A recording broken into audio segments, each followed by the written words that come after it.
झांसी ललितपुर लोकसभा क्षेत्र के इंडिया गठबंधन प्रत्याशी प्रदीप जैन के समर्थन में जनसंपर्क करने झांसी आए पूर्व केंद्रीय मंत्री कांग्रेस के प्रवक्ता अरुण यादव ने कहा कि भाजपा ने बुंदेलखंड वासियों और देश प्रदेश की जनता को ठगा है।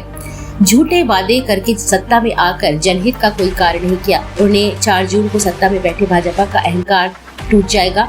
ऐसे जनप्रतिनिधि चुनकर आएंगे जो जनता की सुनेंगे और समस्याओं का निस्तारण करेंगे। उन्होंने कहा कि इंडिया गठबंधन सत्ता में आए तो हर बेरोजगार महिला पुरुष को 1 लाख रुपया सालाना देंगे, बेरोजगारों को नौकरी देंगे। उन्होंने प्रधानमंत्री के मंगलसूत्र की रक्षा के बयान पर कहा कि जो अपनी पत्नी के मंगलसूत्र का महत्व नहीं समझता है वह महिलाओं की सुरक्षा, उनके मंगलसूत्र की सुरक्षा कैसे कराएंगे। उन्होंने कहा कि इंडिया गठबंधन सरकार में आते ही जनगणना कराएंगे, SC, ST, OBC सभी को सम्मान दिलाएंगे। वहीं समाजवादी पार्टी के पूर्व सांसद डॉक्टर चंद्रपाल सिंह यादव ने मुख्यमंत्री के टॉप गोली पाकिस्तान की पैंट गीली होने वाले सवाल पर कहा कि भाजपा झूठ बोलती है। झांसी में अब तक टॉप गोली कहां बनी। उन्होंने कहा कि आज तक एक पटाखा तो बना नहीं, अगर पटाखा बनता तो दीपावली पर जलाते। वहीं उन्होंने कहा कि बीड़ा के नाम पर किसानों की जमीनों के कम पैसे देकर अधिग्रहण कर लिए। उन्होंने कहा कि भाजपा हमेशा हिंदू मुस्लिम के नाम पर माहौल बनाकर चुनाव जीतती है। उन्होंने जनता से अपील करते हुए कहा कि चुने उसे जो हमेशा आपके साथ खड़ा हो। उन्होंने कहा कि इंडिया गठबंधन के प्रत्याशी प्रदीप जैन से अच्छा सरल मिलनसार प्रत्याशी कोई नहीं। उन्होंने जनता से अपील की कि इंडिया गठबंधन के प्रत्याशी को भारी मतों से विजयी बनाए। वहीं इंडिया गठबंधन के प्रत्याशी प्रदीप जैन ने कहा कि झांसी में पहली बार इतना बड़ा भीषण अग्निकांड हुआ जिससे व्यापारियों का हाल बुरा है। उनके घरों के चूल्हे बंद हो गए हैं, इसके बावजूद उन्हें कोई बड़ा नेता सांत्वना देने नहीं पहुंचा। वहीं उन्होंने कहा कि इंडिया गठबंधन के एक कार्यकर्ता संकल्पित है कि देश में इंडिया गठबंधन की सरकार बनाएंगे। इसके बाद प्रदीप जैन BKD चौराहे स्थित हॉकी के जादूगर दत्ता ध्यानचंद की प्रतिमा पर पहुंचे, जहां प्रतिमा से गायब हुई हॉकी को लेकर काफी निराशा जाहिर करते हुए कहा कि जब प्रशासन महापुरुषों की प्रतिमाओं की सुरक्षा नहीं कर सकता तो प्रतिमाएं लगातार क्यों हैं। उन्होंने सिटी मजिस्ट्रेट से फोन पर वार्ता करते हुए प्रतिमा पर हॉकी लगवाए जाने और ऐसा कृत्य हॉकी निकालने और प्रतिमा को क्षतिग्रस्त करने वाले के खिलाफ कार्रवाई करने की मांग की है।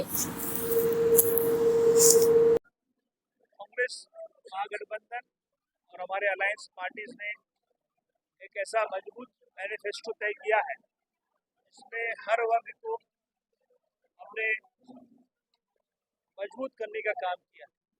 कांग्रेस पार्टी ने देश को गारंटी दी है जिसमें हमारा आदिवासी भाइयों, दलित भाइयों, किसान भाइयों, बेरोजगार नौजवान हो, हमारी बहनें हो, हमारे बुजुर्ग हो, सबको देश में एक साथ आगे बढ़ने, प्रगति करने का एक मजबूत मैनिफेस्टो हम लोग लेकर आए हैं। इसके माध्यम से हम देश की जनता की पुनः सेवा करना कांग्रेस पार्टी चाहती है।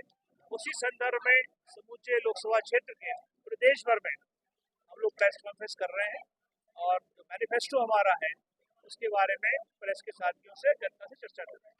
जैसा कि चुनाव नजदीक आ चुका है, इस तरीके की आपकी पार्टी की तरफ से तैयारी हुआ। झांसी की अगर आप बात करेंगे तो प्रदीप जैन और हमारे सपा के हमारे भाई वरिष्ठ नेता चंद्रपाल जी मेरे बगल में बाजू बैठे हैं।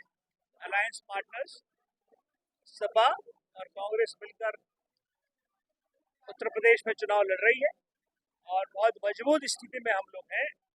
जो चर्चा हो रही है नेताओं से भी, कार्यकर्ताओं से भी, हम झांसी तो जीतेंगे ही और उत्तर प्रदेश में भी 40 से अधिक सीटें अलायंस पार्टनर सपा की और कांग्रेस की हम लोग उत्तर प्रदेश में लेकर आएंगे और एक मजबूत सरकार बनाएंगे। आप 400 पार का नारा याद करिए, शुरू हुआ था जब मोदी जी ने कहा था। अब 400 का पार भैंस पे आ गया है। आपने देखा होगा, आप भाजपा का कोई नेता, अभिनेता, प्रधानमंत्री का भाषण कल का सुन लीजिए, आप परसों का सुन लीजिए। अब 400 का पार का नारा भाजपा नहीं दे रही क्योंकि उनको पता है कि उनकी स्थिति खराब है, वो 200 तक भी नहीं पहुंच पाएंगे। आज क्या है कि जनता आपको चुनेगी, आपकी पार्टी को चुनेगी। जनता हमको इसलिए चुनेगी कि हमने एक मजबूत संगठन बनाया है, गठबंधन हमारा मजबूत है और हम तो जनता के माध्यम से मोदी से पूछना चाहते हैं कि जब आप सत्ता में आए थे आपने जो वादे किए एक भी पूरा किया क्या आपने? पहले तो मोदी जी बताए हमको कि हमारे 15 लाख रुपए कहाँ हैं। आपको 15 लाख मिले क्या आपके खाते में? आपको मिले क्या? हम मोदी से पूछना चाहते हैं कि आपने हर साल 2 करोड़ बेरोजगारों को नौकरी देने का वादा किया था, झांसी में किसी को मिली है क्या? इस झांसी में तो बीएचईएल का प्लांट है जो हमने शुरू किया था जब मैं मंत्री था, उस प्लांट में भी लोकल लोगों को नौकरी नहीं मिल रही है। आपके इसी झांसी के, आपके इसी बुंदेलखंड के हमारा नौजवान अब पलायन करके दूसरे क्षेत्रों में जाकर नौकरी कर रहा है। कहाँ है मोदी जी? आपने वादा किया था, और गिनाने जाएंगे तो लंबी लिस्ट है, आपको मैं गिना सकता हूँ, पर मूल बातें मैंने कही। बेरोजगार नौजवान के लिए क्या किया आपने, काला धन के बारे में आपने क्या कहा, और तो बीएचईएल का प्लांट है जो हमने शुरू किया था जब मैं मंत्री था, उस प्लांट में भी लोकल लोगों को नौकरी नहीं मिल रही है। आपके इसी झांसी के, आपके इसी बुंदेलखंड के हमारा नौजवान अब पलायन करके दूसरे क्षेत्रों में जाकर नौकरी कर रहा है। कहाँ है मोदी जी? आपने वादा किया था, और गिनाने जाएंगे तो लंबी लिस्ट है, आपको मैं गिना सकता हूँ, पर मूल बातें मैंने कही। बेरोजगार नौजवान के लिए क्या किया आपने, काला धन के बारे में आपने क्या कहा, और अन्य जो आपने चर्चा देश से की थी उसका क्या हुआ, नोटबंदी का क्या हुआ। जनता का कहना होता है ये चुनाव के टाइम महंगाई चरम पर है। पेट्रोल हमारे जमाने में मिलता था 80 रुपए में, अब 110 में मिल रहा है।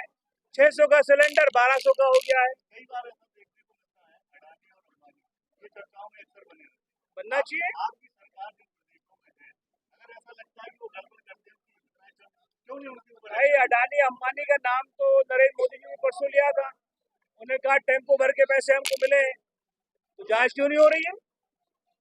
सीबीआई सीडी वहाँ क्यों नहीं जाती है? उनके यहाँ छापे क्यों नहीं पड़ते हैं? उनके ऊपर आप कार्रवाई क्यों नहीं करते? कहाँ पर? जिन प्रदेशों में आपकी सरकार है अडानी अंबानी के वहाँ अगर उन्हें गलत काम किया तो जरूर करेंगे।